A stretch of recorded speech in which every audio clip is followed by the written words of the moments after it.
Bonjour. Face au mouvement d'humeur de certains de nos concitoyens, face à certaines décisions politiques désastreuses pour notre ruralité, je parle ici des conditions dans lesquelles la gestion des déchets est envisagée en Dordogne, il est important de faire valoir notre point de vue, et ce point de vue, pour être crédible, ne peut être exprimé qu'à travers une élection. L'abstention est une atteinte à nos libertés. C'est ainsi que je milite au sein du Parti radical pour que le vote blanc puisse être considéré comme vote exprimé. J'ai d'ailleurs invité la semaine dernière les électeurs à aller voter et exprimer éventuellement leur refus des deux seuls candidats en lice sur le canton de la Lende, le PS et Europe Écologie Les Verts, qui avaient de manière sournoise éliminé le PC. Certes, il n'y avait pas de candidat du Rassemblement national. Mais il n'y avait hélas pas de candidat d'union de la droite et du centre ou de territoire de progrès non plus, ma remplaçante et moi-même n'ayant pas trouvé d'homme suffisamment courageux pour se présenter face à un sénateur tout-puissant.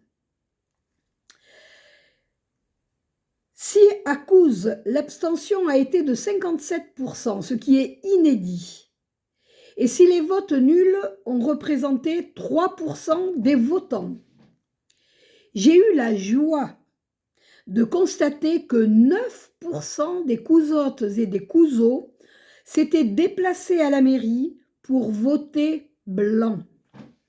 Je les félicite de savoir utiliser ce formidable outil qu'est le vote pour exprimer leur opinion dans un cadre légal. Dimanche prochain, ce dimanche 27 juin, ils ont par contre le choix entre 5 listes de candidats. Donc tous ont la possibilité de faire un choix de raison. Ce choix de raison, je le fais moi-même en toute liberté et je les encourage à analyser les raisons pour lesquelles je le fais.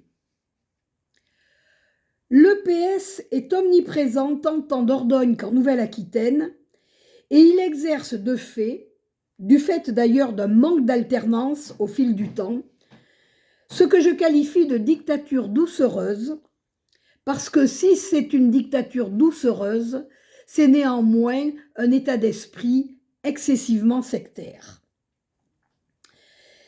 Même si devant leurs exigences, M. Alain Rousset n'a cédé à aucun chantage, il est évident qu'il sera dans l'obligation de gérer la Nouvelle-Aquitaine avec ses coéquipiers présents, les communistes, mais surtout avec ceux du passé, les Verts. Le Rassemblement national, quant à lui, est un parti refermé sur lui-même, dont les élites sont certes des candidats expérimentés.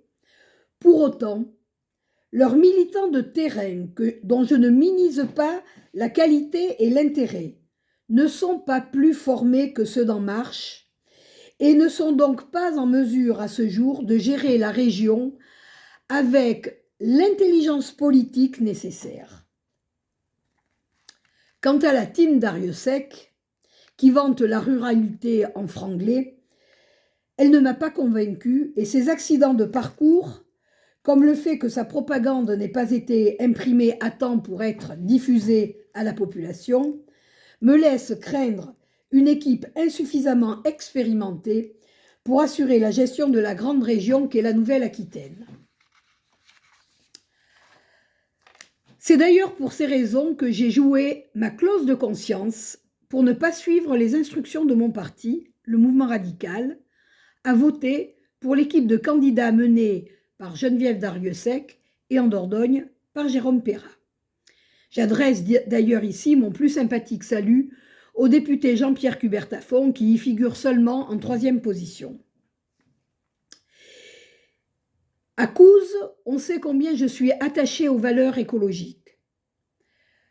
J'ai eu le plaisir et l'honneur que notre village, au temps où j'étais maire, soit qualifié, soit labellisé Agenda 21 Local France.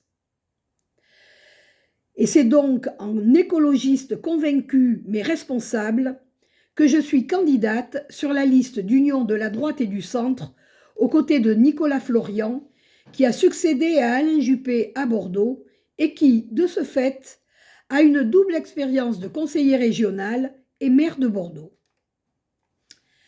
Cette liste est portée en Dordogne par le très jeune maire de Bergerac, il a 35 ans ou 36 ans, Jonathan Priolo. La maire dévouée à la cause de la ruralité, qui est celle de Savignac-les-Églises, Evelyne Roux, et qui nous a d'ailleurs fortement aidé à Couzé-Saint-Front à créer le chemin du Coulobre. L'ancien maire de Périgueux et conseiller régional sortant, Antoine Audy.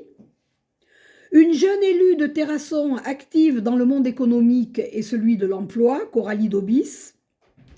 Vous le voyez, cette liste est composée de nombreux jeunes citoyens impliqués dans la vie publique, comme d'élus et d'anciens élus expérimentés, prêts à les soutenir dans leur parcours. C'est une liste qui prépare l'avenir de vos enfants. C'est pour elle que je vous encourage à voter. Dimanche, que vous soyez de Couze ou d'ailleurs, que vous soyez de Dordogne, de Corrèze, de Lot-et-Garonne et de tous les autres départements de Nouvelle-Aquitaine, ne vous abstenez pas d'aller voter. Déposez dans l'urne le bulletin de la liste d'union de la droite et du centre avec Nicolas Florian. Je vous en remercie et je vous souhaite une bonne fin de soirée.